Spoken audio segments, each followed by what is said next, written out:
先ほど、時刻を合わせてからだいぶ経ちました。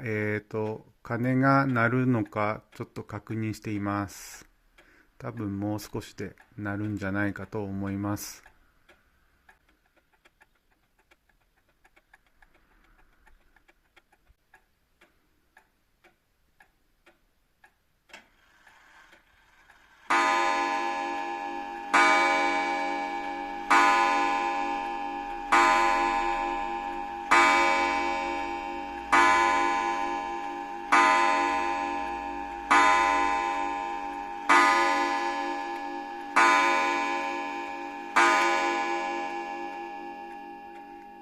ちょっとだけ遅れてる感じですかね。